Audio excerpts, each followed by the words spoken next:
Identified yourself, could you try? We'll see who you are. If they, Say that again, please. Lori Oberg, Lori, okay, could you give us your address? it is 1717 River Street. Okay, Lori, thank you. We're gonna put you back on mute and go to caller number 11.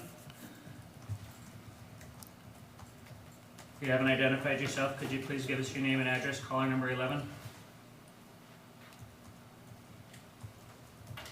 Somebody that just called in. if they can hear your voice, they're Yeah. calling. Yeah, just remind them they can hear your voice. Yeah, Try one more. okay. If you haven't identified yourself, go ahead. Yep, this is Mike Morfeld, Mike. 2180 Old Denmark Road, Fort Madison. Mark Moorfield, 2180 Old Denmark Road, it's Fort Mike. Myers. Thank you, Mike. Or- Yeah, it's Mike. Okay. Is there another caller we haven't identified? Yeah. Caller number what? 12. 12? Caller number 12. If you haven't identified yourself, could you give us your name and address? Tom Jones, 1124 Aspen Drive. Okay, Tom. Tom Jones, Aspen Drive, Okay. I'm gonna try to go back to the one that we were not able to identify. which is number what? 7. Okay, caller number 7. We're gonna go back to you. Yeah, it was 9. Caller 9. Okay, they're not labeled. Okay. Caller number 9. If you haven't given us your name and address, if you could chime in. I feel like we're playing matchmaking. Yeah. It is. Okay. Well, Okay, well, we'll ask them at the start of the call. Welcome, ladies and gentlemen. We're working on the, we have quite a few call-ins tonight, so we're working on that. The number is on your screen. For the phone number 646-749-3122, and it's meeting number 791-645-725. We're going to start the meeting tonight. If you'd all please join me for the Pledge of Allegiance. I pledge allegiance to the flag of the United States of America and to the republic for which it stands, one nation, under God, indivisible, with liberty and justice for all. Kathleen, roll call when you're ready. Ray Murray, Here. Thompson, Here. Rinker, Here. Phillips, Here. Craig. here. Okay. First up, we have some proclamations tonight. The first proclamation is Municipal Clerks Week. Kathleen Salisbury, someone has the proclamation. Is that me? I think that's you. So out of order already. I am really excited to read this proclamation in honor of my favorite city clerk. Whereas the office of the municipal clerk, a time-honored and vital part of local government, exists throughout the world, the office of the municipal clerk is the oldest among public servants and provides the professional link between the citizens, the local governing bodies, and agencies of government at other levels. And whereas municipal clerks have pledged to be ever mindful of their neutrality and impartiality, rendering equal services to all. The municipal clerk serves as the information center on functions of local government and community, and whereas municipal clerks continue to strive to improve the administration of the affairs of the office of the municipal clerk through participation in education programs, seminars, workshops, and the annual meetings of their state, province, county, and international professional organizations, and whereas, pardon me, whereas it is the most appropriate that we recognize the accomplishments of the office of the municipal clerk. Now therefore, be resolved, we, the City Council of the City of Burlington, Iowa, do recognize the week of May 3rd through May 9th, 2020 as Municipal Clerks Week, and further extend our appreciation to our top-notch municipal clerk, Kathleen P. Salisbury, and to all municipal clerks for their vital services that they perform and their exemplary dedication to the communities they represent. Signed and sealed this day, 4th of May, 2020, the Honorable John D. Phillips, Mayor. I'm going to present this to Kathleen, my favorite clerk.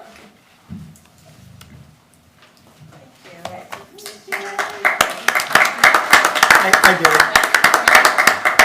it. I hit record, Kathleen. Would you like to say a couple words? Sure. I just wanted to thank the council for this proclamation. Both Katie Music, Deputy City Clerk, and I both appreciate it. Thank you. Did you want a photo? Thanks, Kathleen. You're getting claps out in the hallway, so. Do you want to? Yes. Who wants to take it? You want to take it? We'll do it. We'll do our 6-foot spread. So come on over here. There's nobody reading. We'll stand close. Everybody hold their breath.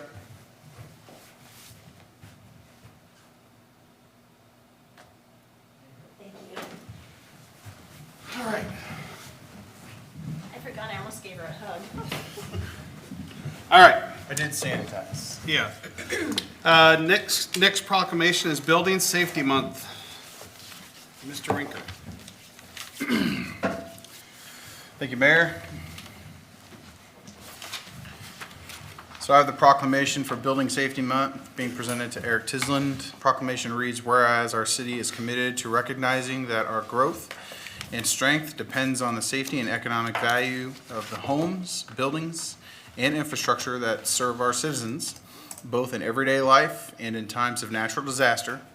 And whereas our confidence in the structural integrity of these buildings that make up our community is achieved through the devotion of vigilant guardians, building safety and fire prevention officials, architects, engineers, builders, tradespeople, design professionals, laborers, plumbers, and others in the construction industry who work year-round to ensure the safety and construction of the buildings. And whereas Building Safety Month is sponsored by the International Code Council to remind the public about the critical role of our community's largely unknown protesters of public safety, our local code officials who assure us of safe, efficient, and livable buildings that are essential to America's prosperity. And whereas safer buildings, safer communities, safer world, the theme for Building Safety Month 2020 encourages all Americans to raise awareness about the importance of safe and resilient construction, fire prevention, disaster mitigation, and new technologies in the construction industry.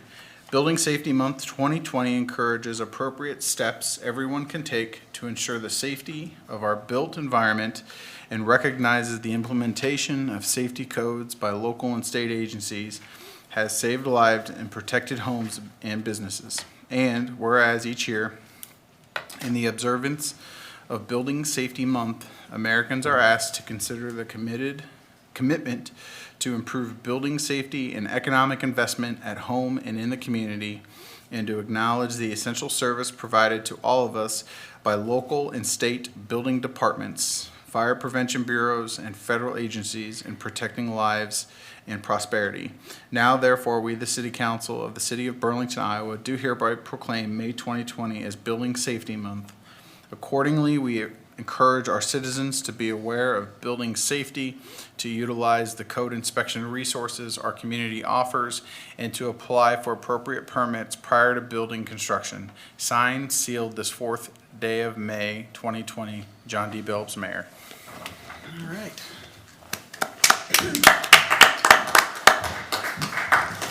Mr. Tisland accepting. Would you like to say a couple words about the building safety? Oh, we'll take a picture One, first. 2, 3. Just say a couple words about it, Eric. Thank you for highlighting the importance of building safety and saving lives, protecting properties, and keeping residents safe. We want to thank our code inspectors and who enforce the codes. We do have certified code inspectors through the ICC. They spend a lot of time studying and examining the codes to be able to enforce those properly. And kind of contrary to some belief, the codes are here and the inspectors are here to ensure that we have a safe community to live, work, and play in.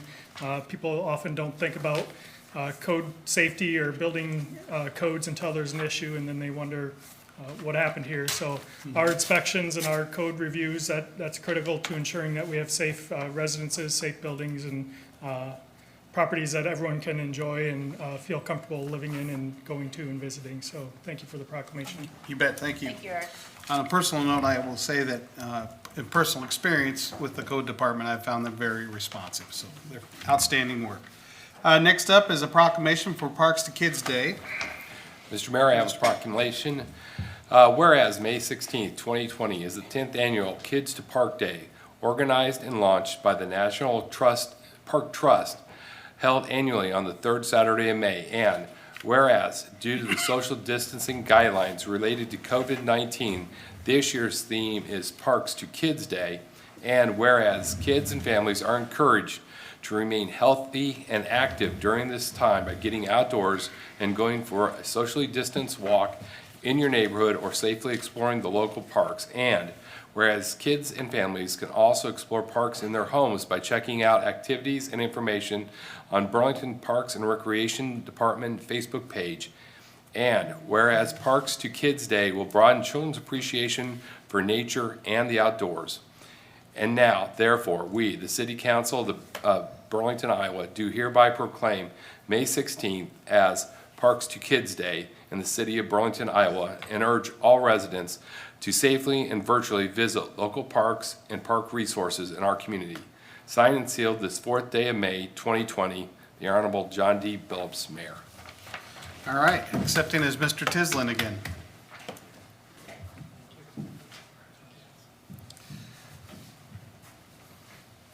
So this is a little different this year. Usually we're promoting people to get out to our parks, our playgrounds, our different amenities, and this year we're changing along with the National Park Service to have bringing the parks to the kids. So we still want people to enjoy the parks in a socially distant capacity as they're able to, but not able to use the playgrounds and some of those other amenities right now. But we are posting ways to enjoy the parks from home on our Facebook page.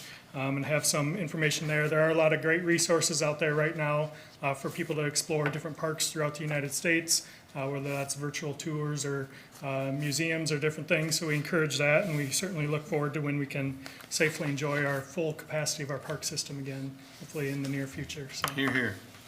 Thank you, Eric. Thank you. One last proclamation, Travel and Tourism Week. Robert?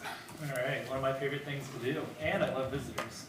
So I have a proclamation. Whereas travel has a critical role in Burlington, Iowa, and the nation's economic prosperity, our robust travel industry has provided significant economic benefits for the nation, generating more than $2.6 trillion in economic output last year, with $1.1 trillion spent directly by travelers in the United States and $1.449 million spent directly by travelers in Des Moines County.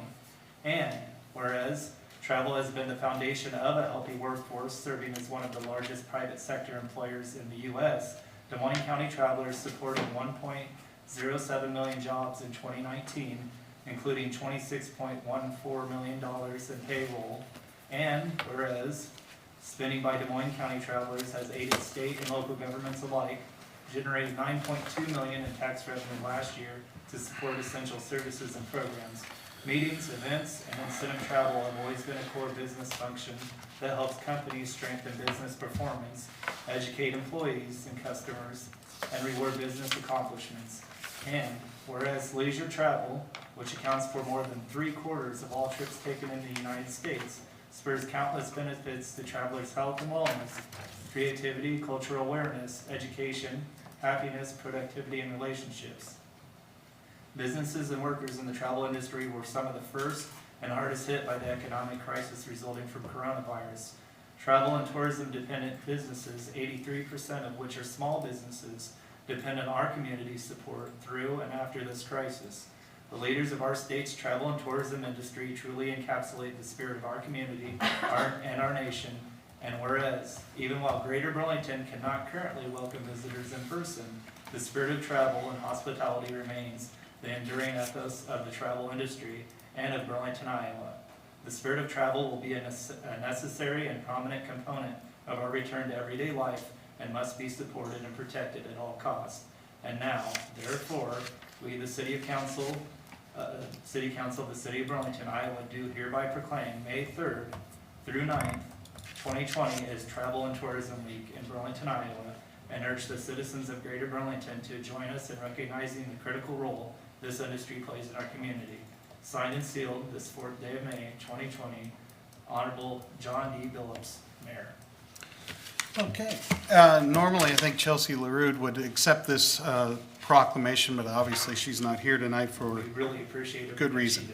Yes, that's right. Thank you, Robert. Next up is consent agenda. All matters listed under item 1, consent agenda, having been discussed, are considered to be routine by the city council and will be enacted by one motion. There will be no separate discussion of these items. If discussion is desired, that item will be removed from the consent agenda and will be considered separately. On the consent tonight, we have finances and miscellaneous, minutes of previous meetings, payroll, and city claims. Beer, liquor, wine, and cigarette permits, reports and bonds. Resolutions, number 1, resolution approving the final acceptance and final payment and release of retention monies for the 2018 Mount Pleasant Street Bridge project. Number 2, a resolution approving the purchase of property PIN number 16071760001 for future Mason Road stormwater improvements. Number 3 is a resolution establishing the solid waste fees effective July 1st, 2020. Number 4 is a resolution awarding contract for the repair and recoating a drive-it exterior of the solids and disinfection building at the Burlington, Iowa wastewater treatment facility. Number 5 is a resolution of support for the Blau Lofts LLC rehabilitation project at 425 Valley Street, Burlington, Iowa. And we're going to set the date for public hearings for May 18th, 2020. First one will be a consideration for sale of property locally known as 919 North 8th Street, City of Burlington, Iowa, with conditions. Number 2 is consideration of sale of property locally known as 1006 Elm Street, City of Burlington, Iowa, with conditions. Number 3 is consideration of an application for housing sustainability grant for the Iowa Economic Development Authority Community Development Block Grant Program. Number 4 would be consideration of the 2019-2020 budget amendment, number 1. Number 5 is considerations of plans and specifications for the 2020 Seal Coat Streets project. Number 6 would be consideration of plans and specifications for the 2019 ADA ramp improvement project. And number 7 would be consideration of plans and specifications for the 2020 ADA ramp improvement project. And we have 2 appointments, the Airport Authority, Dwight Mulch, actually 4 appointments, and Human Rights Commission, Candy Hillier, Linda Robinson, and Den Powell. Is there anyone on the phone that would like any of these items removed off the consent? She's unmuting you all now. If there's anyone on the phone that would like an item removed off the consent agenda, speak up. Anyone? Okay, thank you. Anyone from council want anything removed? No? Can I get a motion? Your Honor, I'd like to approve all listed under item 1 consent agenda. Second. When you are ready, Kathleen. Graham Murray, Aye. Moffitt, Aye. Rinker, Yes. Phillips, Aye. Kreitzer. Yes. Okay, passed. Next up are the hearings. First one, a statement. This is a consideration of an ordinance amendment to ordinance number 3220, an ordinance creating the Sunrise West Unit Development PUD Overlay District by removing Outlot G from Sunrise West PUD. And that would be Mr. Tislin, I believe.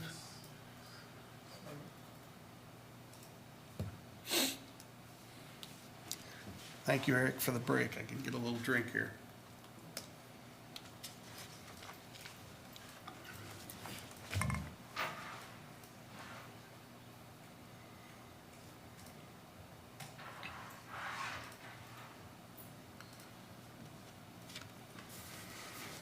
So I know a lot of people are going to want to speak on the next couple of items. When we unmute, just please be patient. We'll try to recognize you each in turn. If you have something, after the first few speakers, if you have something new to add, please do so. But let's try to refrain from repeating some of the redundant type statements, if that is okay with you.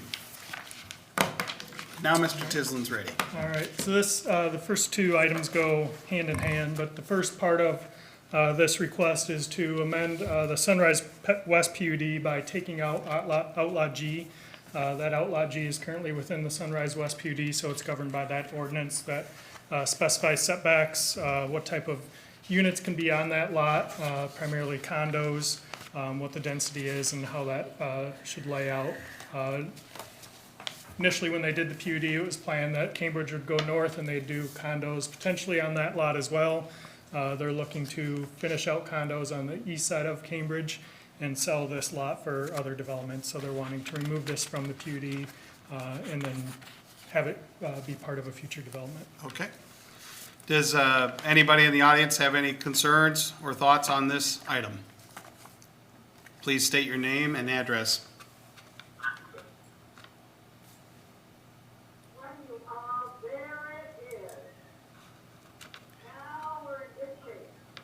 Does anybody have any thoughts or concerns on this particular item? Please state your name and address. All right. I don't hear any. Council, does anybody have any concerns for Eric? Good. All right. Can I get a motion, please? Your Honor, I have a motion to close. Second. Kathleen, when you're ready.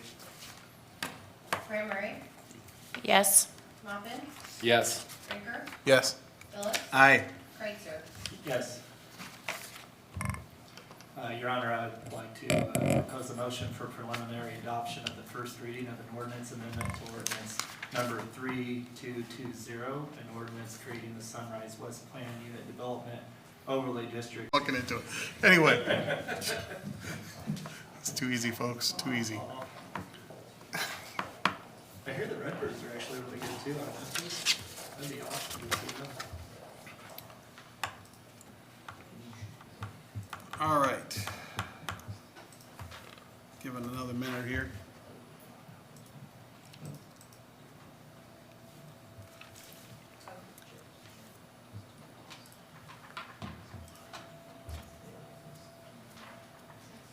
We're good?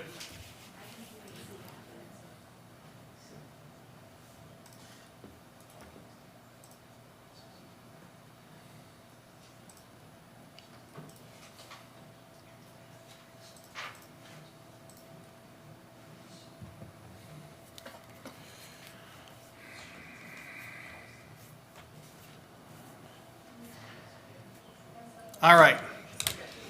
Thank you, Rich. Thank you, Stephanie.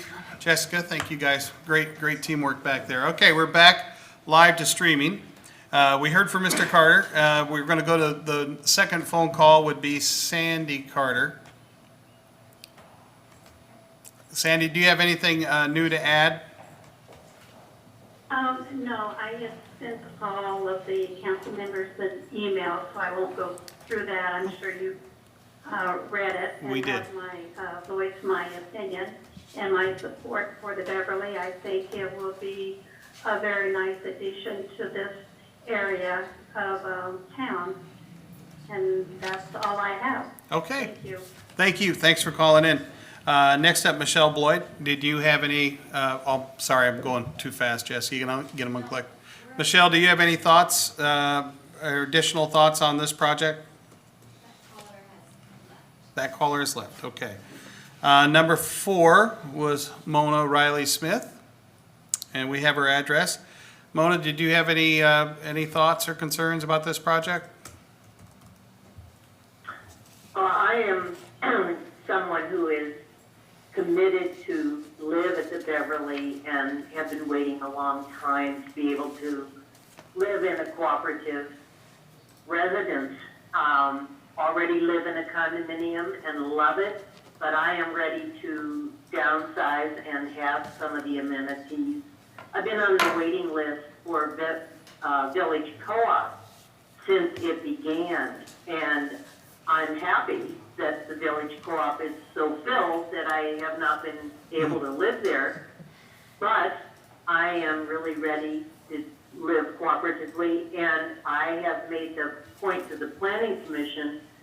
There are many of us who are such good citizens, and if we don't have a cooperative place to live, then you will lose us to Des Moines or to Scottsdale, Arizona, or all the other places that there are wonderful cooperative living opportunities. I want my hometown to have this so that we keep our those of us who would still be part of the tax base here, and now especially so, given whatever the aftermath of the COVID virus era is. I think it will make even more sense to more people that we keep those of us as part of the tax base here. Okay. I appreciate it. Thank you very much for your comments. Number 5, Mr. Dan Cahill. Mayor, Yes, sir. am I unmuted? You're unmuted. Okay. Speak away, sir. Thank you. Well, listen, obviously I have some concerns, as you all know.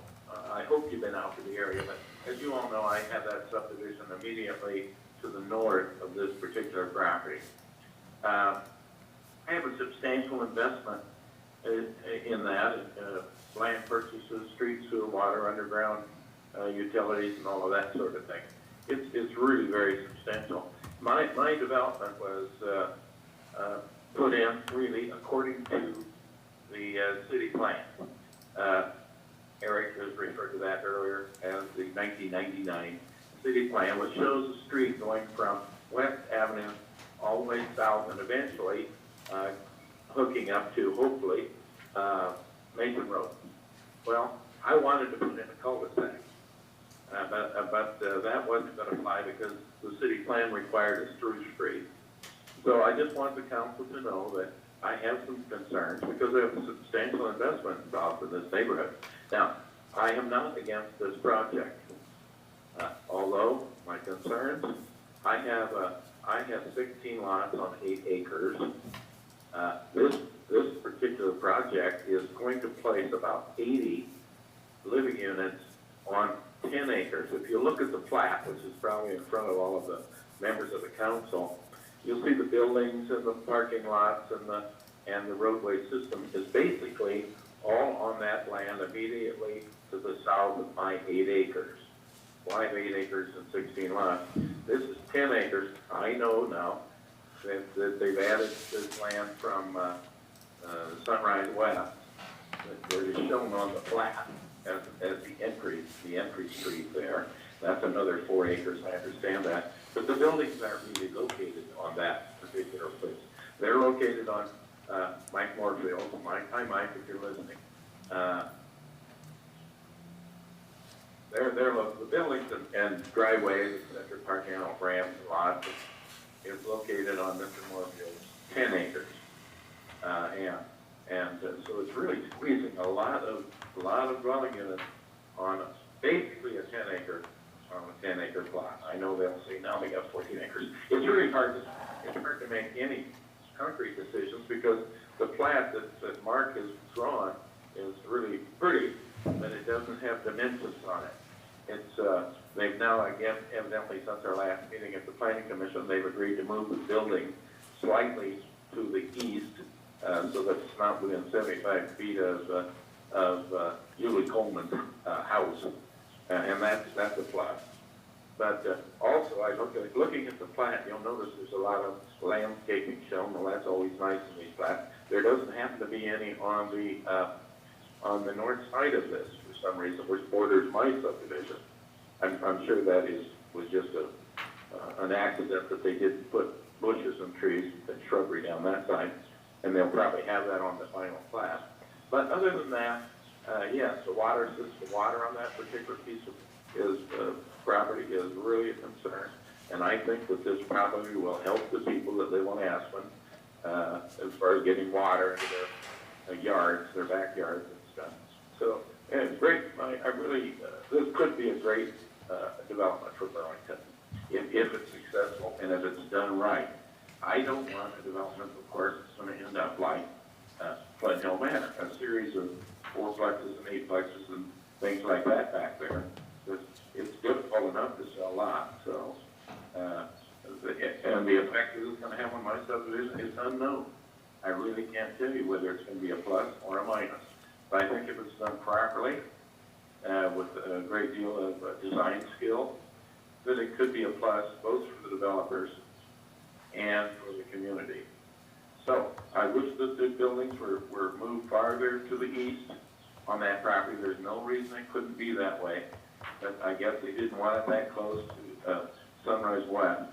But it would sure look a lot better if they moved those buildings around a little bit. So we'll see what the final drawings look like. I'll be looking at them, of course, see how it affects my street. But yes, I have a big investment out there, and this could have a negative effect. It may have no effect at all. In fact, I might have to put in my application for an apartment there because, as Mona says, you got to get on the waiting list. So that's all my comments are. I really have no strong objections to the development, just the placement of the buildings. Okay, Thank you very much. thank you, Mr. Cahill. Next up would be Mark Fisher. Mark Fisher, if you're there. Yes, Mark Fisher, Burlington, Iowa. I'm here for the developer. Can I get your street address, sir, please? Oh, 24 Cascade Terrace. Thank you. Burlington. Go ahead.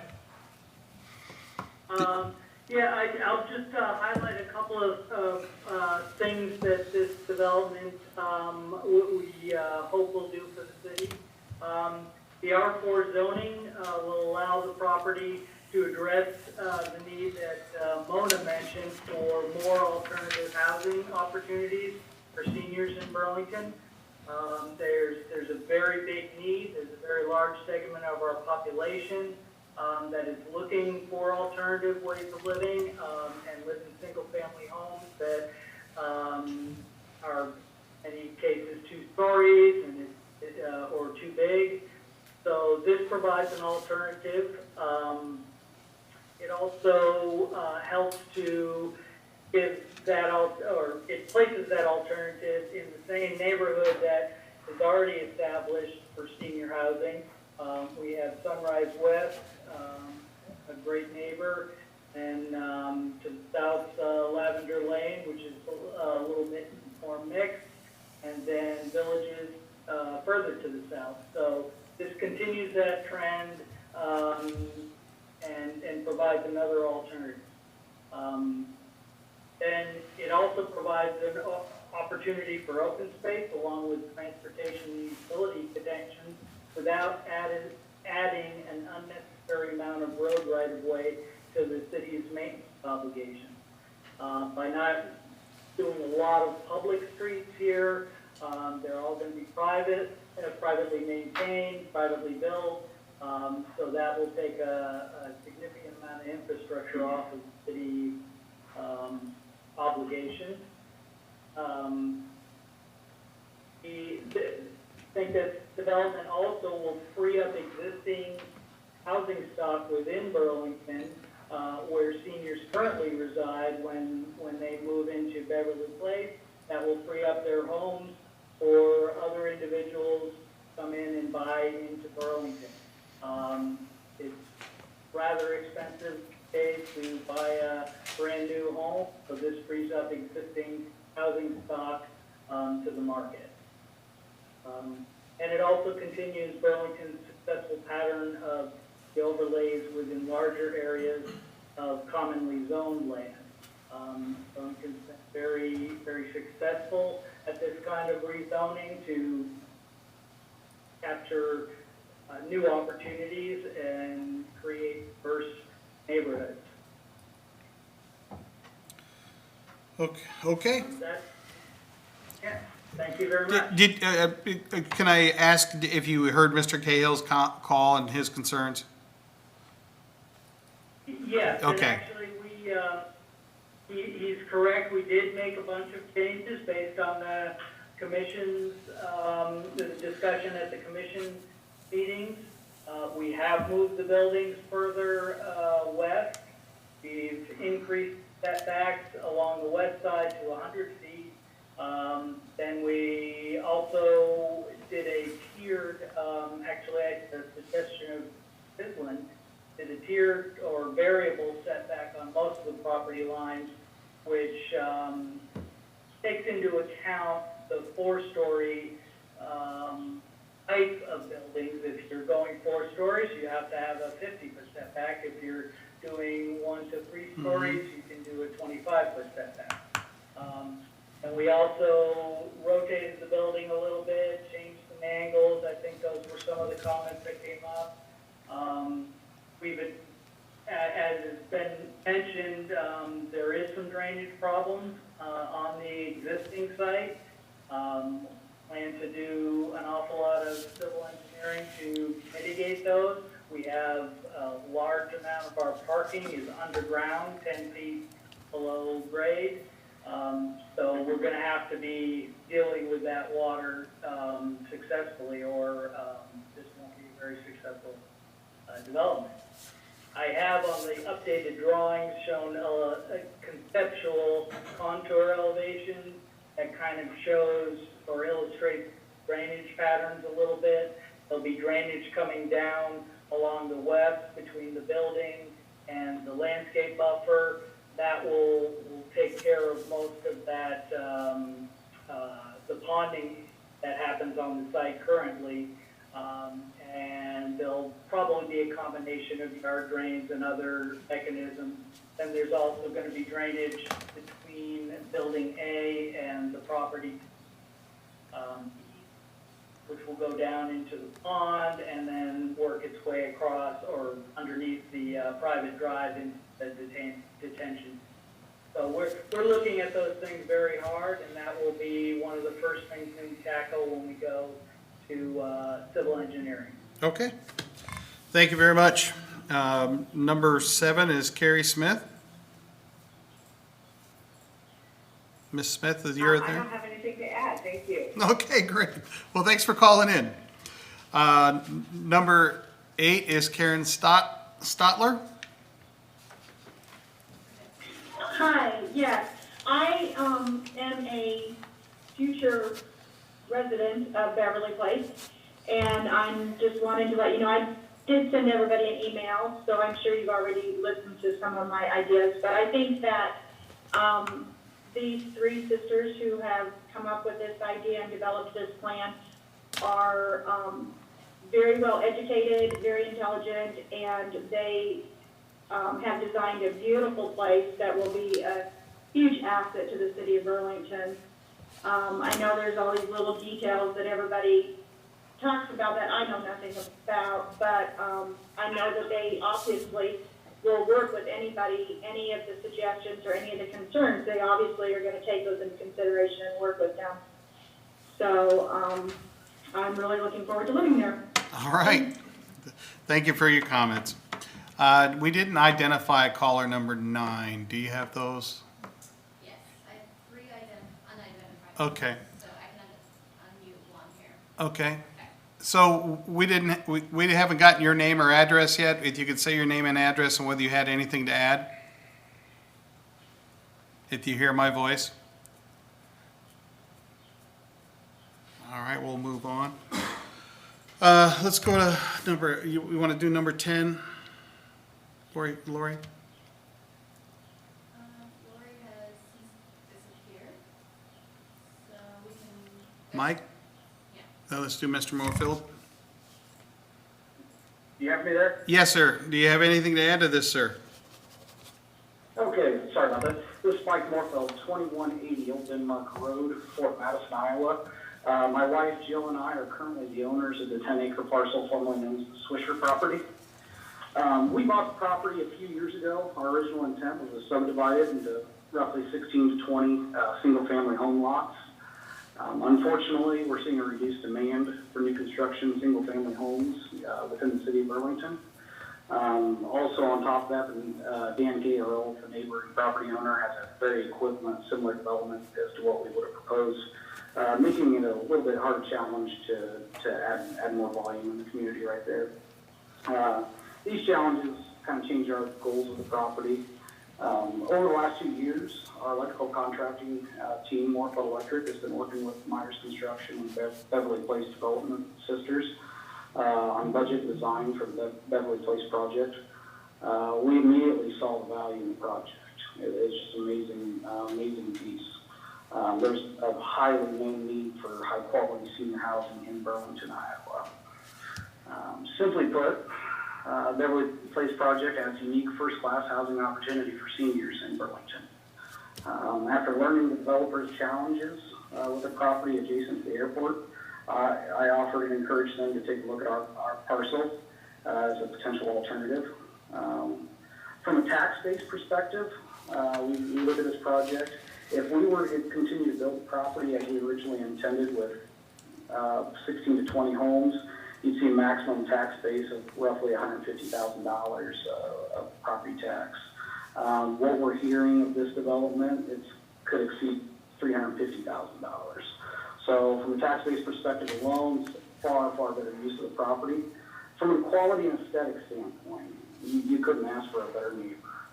This is going to be high scale, high quality, nice quality, quiet senior housing. There's so many alternatives that could be placed on that property that wouldn't have the kind of value this thing will. Burlington, in my opinion, should be very, very proud to call this thing home in their community. That's all I have. I don't know if there's any questions or comments from me as a property owner. Anybody have any concerns? No. I think that'll get it, Mike. Thanks for calling in. You bet. Thank you. Number 12, Tom Jones. Do you still have him? Mr. Jones, did you have anything to add?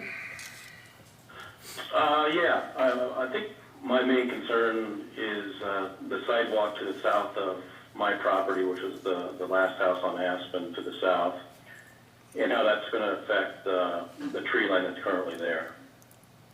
So that's basically my main concern. There's also a drainage dish along that tree line there, and how that project would affect that too, as far as the drainage issues with the land being sold. Okay, Eric's coming to the microphone. He might be able to address some of that for you, sir. The city owns the right-of-way over to the end of Laverdern Lane, so theoretically, I suppose the sidewalk could be anywhere within that, least disruptive. It'd probably follow the same path that's already there over and then veer up, so it could be minimally disruptive to the trees that are in there, but I'm not saying it won't disrupt some trees, because you do have to have a wide enough width for a 5-foot sidewalk, but this all be in public right-of-way, and the sidewalk would continue as normal in that line and then veer up, but could move a little bit to try and minimally disrupt trees, but no guarantee that we won't have to remove something to get it there. Okay. And is that sidewalk planned at this point in time? That's part of their development. That's part of it. to If connect I up. remember right, that trail went through there, right? Yeah, Okay. so yeah, that would allow pedestrian, instead of having to go all the way up and around to get down to here, it would allow them quick access from Cambridge over to Sequoia to Edstone School or the trail that's on Mason Road, so. Does that answer your question, Tom, or at least address it? Yeah, I had trouble hearing him, but it sounded like he said it was going to disrupt the tree lines from what I could gather from that. And when I look at the line of the sidewalk, if it just goes straight to the east, then it's going to go right through that whole tree line there. So I don't know if it could be moved to the south a little bit or not, or to connect that way. What's that? Hang on one second. There wouldn't be an option to have, well, unless he came over and down another roadway coming back, but then it would be on the back side of those lots. So if a roadway came through, I'd imagine it'd come straight down from Aspen. So it could potentially loop a little bit to the south there, but that's something we'll have to evaluate, and we'll try and do the best to minimize it, but I'm sure I don't know if you heard him, Tom, what he's saying is that we're going to try to do our best to minimize it, and I'm sure our city forester is going to work on that as well, at least being consulted. So we'll take that, we'll take that in mind, and see if we can't, see what we can do there. Okay? Yep, okay. All right, thank you. Thanks for calling in, sir. Any of the unidentified callers left? Yes, I have 2 left. Okay. We're going to mute the unidentified callers. Please say your name and address. And if you have something to add, please speak up. Anything left to add? This is Lori Hope. Oh, Lori, there you, yes, go ahead. Yes, I'm here. I'm Lori Hoberg. I live at 1717 River Street. First of all, I am the middle sister of Three Sisters Development, My older sister is the designer that kind of has spearheaded this project. My parents live in the Village Co-op. They were on the waiting list for several years, got moved in. They were not the first ones in the building, so there was a few things like my mom's screen porch that she totally missed. So my older sister came up with this project to give her a chance to live in something that she designed. And my younger sister has been in senior housing for 10 years, and she also knows the demand for senior housing that is going on all over the country. And we wanted to bring something, Mike Moorfield, I totally appreciate what you said. You captured everything that we are standing for in this project. We want to bring something very picturesque. Dan Cahill, as far as doing things toward the north, we absolutely will. We're going to have a butterfly park. We're going to have beautiful garden spots. We are going to, I think the last I heard, we're going to continue the berm on toward the north end of the site to help with that end. We can't move any more to the east because we are putting in a pond, and so we need that space on that side. It just makes more sense to put it there. So we promise to be good neighbors for sure to you, and hopefully we're at that little park area where they're going to do a park, or we're just going to do green space, which will do nothing but add to your properties. Anyway, if you have any other questions, we'd be more than happy to work with you, and we just are excited to get something else to offer the seniors that are on the waiting list at Village Co-op and anyone else that would like to join in our community. All right, thank you. Does anybody have any questions for her? All right, I thank you, Lori. Thanks for calling in.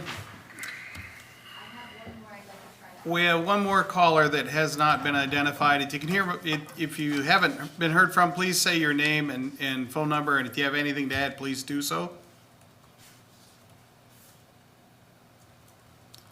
Okay, I think we pretty well addressed it. Council, do you have any concerns? No, we might have to change our motto, though. We could be a great place to live, work, play, and retire. Yep, that's true. Oh, I love it. All right, Motion to close. Second. when you're ready, Kathleen. Graham Murray, Yes, please. Mopin, Yes. Rinker, Yes. Phillips, Aye. Kreitzer. Yes, please. Motion passed. All right, next up is state. Oh, I'm sorry. Sorry about that. Go ahead, Bill. Okay, I have a motion for preliminary adoption of the first reading of an ordinance rezoning Lot 4 of Swisher subdivision and Outlot G of 4 addition to Sunrise West subdivision from R-1 single-family residential to R-4 multi-family residential with a planned unit development overlay zone, Beverly's Place, PUD, as allowed by the zoning code of the city of Burlington, Iowa. Second. When you're ready, Kathleen. Graham Murray, Aye. Mopin, Yes. Rinker, Yes. Phillips, Aye. Kreitzer. Yes. Okay. First reading passes. Okay, statement, next up is a statement for consideration of an ordinance vacating and selling a portion of Connor Avenue right-of-way located north of Course Street, Burlington, Iowa. Mr. Tisland. So this portion of right-of-way is shown here on this map, north of Course, was somewhat found when we vacated the alleyway for Carly Nelson, I think the end of 2019. They were looking to combine all their lots into one, and this lot had no record of actually being vacated, even though it was shown as under their ownership. So it's requested by the county and Carly Nelson to clean this up to actually proceed with vacating the lot and transferring ownership to Carly Nelson. They do own all the lots surrounding this to the north-south and, or northeast and west, with Course Street on the south there. So based on them actually paying taxes on the lot previously, we'd recommend transfer with no sale price to them. Okay.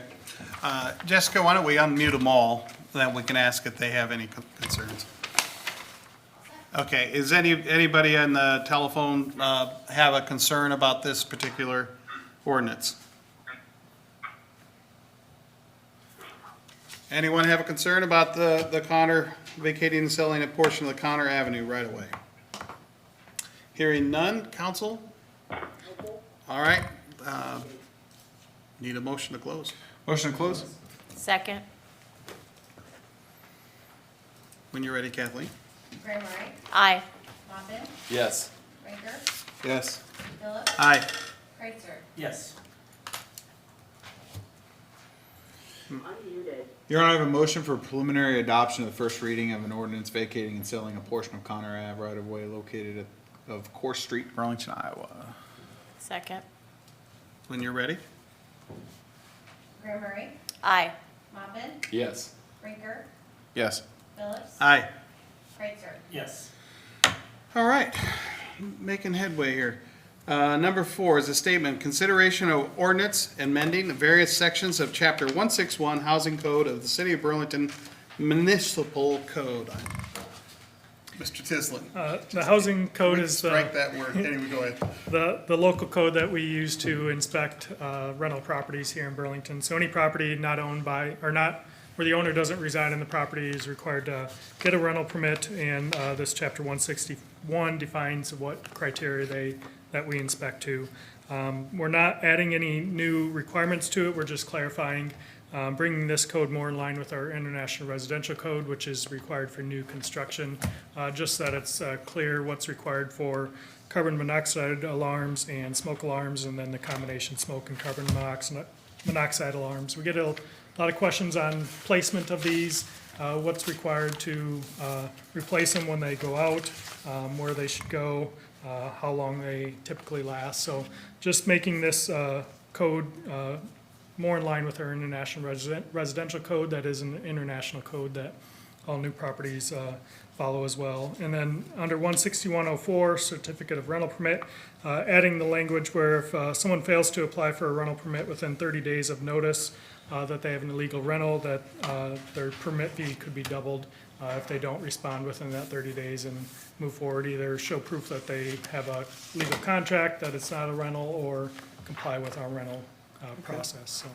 Okay, good stuff. Jessica, you want to unmute them all, please? Is there anybody on the telephone?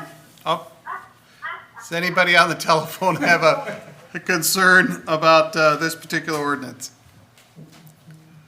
Anybody? All right, hearing none. Council? Can we get a motion? Motion to close. Second.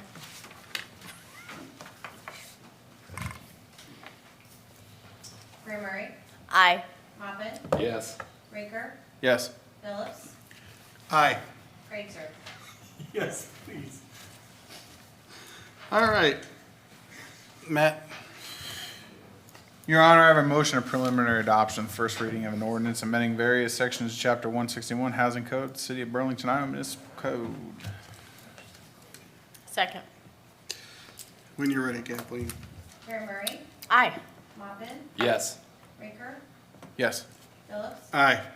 Kreitzer. Yes. All right, it carries. Resolution, next up is a resolution awarding contract for the 2020 Central Avenue HMA resurfacing project. No meeting is complete without Mr. Nick McGregor. Go ahead, please. Second. Good evening. The resolution in front of you would award contract to Norris Asphalt Paving for the Central Street project. This project is an asphalt mill and overlay project from Angular south to Harrison Street. The bids were received on April 21st. The engineer's estimate was $880,000. The funding for this is the general obligation funding that we put into our R&R program. Norris Asphalt Paving was $792,848.54. Comes well underneath our estimated costs, would recommend approving contract. Okay. Unmute them. Does anybody on the telephone have any thoughts or concerns regarding this awarding the contract? Anyone? Hearing none. Council? All right. Can we get a vote? Kathleen? Graham Murray, Aye. Moffitt, Yes. Rinker, Yes. Phillips, Aye. Kreitzer. Yes. All right, that concludes our agenda of work. Now we'll entertain some further comments from the audience once they're unmuted. Now, please understand that if it's not on the agenda, we may or may not be able to address it at this point, but we do want to hear your thoughts and concerns. Is there anything new to be brought up before council? We have one caller. Do you have an issue or concern? Hearing none. Okay, we'll move on to the city staff. Eric, who's out in the cheap seats in the hallway? Has anybody got anything? No? Nick, Jessica, Stephanie, Kathleen, Jim? Really? Wow, that's fantastic. Anyway, all right, now we'll go to council. Bill? I'm good, thank you. Robert? All right, so Thursday, if you're a Bees fan or even if you're not, support our baseball team. Thursday, May 7th, the Bees are going to offer curbside pickup orders to fans. You can order and pick up a selection of your favorite ballpark food items from Community Field. Again, Thursday, May 7th from 11:30 a.m. to 1 p.m. and then again from 4 to 7. The last time you can order is 6:15, so make sure you order by then. They're going to have all their normal food, including hot dogs, burgers, nachos, pretzels, in addition to macho nachos and Bees Right sandwiches. So you can view the menu online, and there's an order form. You can also call the front office at 319-754-5705, or you can email completed order forms to staff@gobees.com. You can pick them up curbside and the time frame selected on your order form on the east driveway there by Lonnie Chapel, and then they'll give you numbered spots. And they're, respecting the, social distancing rules and guidelines. So please come out and support the Bees and come out and get some hot dogs and some nachos. And I told them they should play music and stuff while we're doing it, or a baseball game, which would be awesome. So, Sure. What's the date again? Thursday, May 7th. Okay. From 11:30 to 1, and again from 4 to 7, same day. All right. And you can just get on the Bees website. It looks like it's www.milb.com. And just look for the Burlington Bees. Okay, thanks, Robert. Matt, do you have anything? I do. I want to just let people know, and I know there's not a lot of people watching right now, but hopefully this makes it into the Hawkeye. There are a number of programs out there to help people through the COVID-19 event that's going on right now, especially small businesses. I was doing some campaigning this last weekend in Wapello, and every single person I talked to, every single small business asked them how they were doing, and a lot of them weren't doing great, and they had no idea that there were programs out there that they qualified for. So I don't know if the Hawkeye needs to put something out there or if the city needs to put something out there. I know the partnership has put a number of things out on their website. But if you're a small business and you haven't applied for at least one program, then reach out to my personal email or my city email, and I will walk you through that process. So that's it. Thank you, Matt. Pro Tem, Linda? Yeah, starting this Thursday, after you fill up on your hot dogs and your macho nachos at the Bees, Farmers Market starts. So be sure and take advantage of that. And somebody help me with the location. It's Harmony Bible. Harmony Okay. Bible, the former Tom's. Okay, at Harmony Bible Church from 4:30 to 7, so that's this Thursday. There won't be any food trucks, so once again, fill up on the Bees food and then come down and get your fresh produce at Farmers Market, so. Okay, thank you, Linda. I kind of echo what Matt said as we wrap up today. It was a really nice weekend, and the people were feeling it. But please be aware that we still need to be cautious, still need to take our precautions. We're not through this yet, and we don't want it to get worse. So we are going to try to adhere to the governor's recommendations and the CDC. And we want you to live your lives, and we want to get this economy back going, but we also need you to be careful. So please bear that in mind.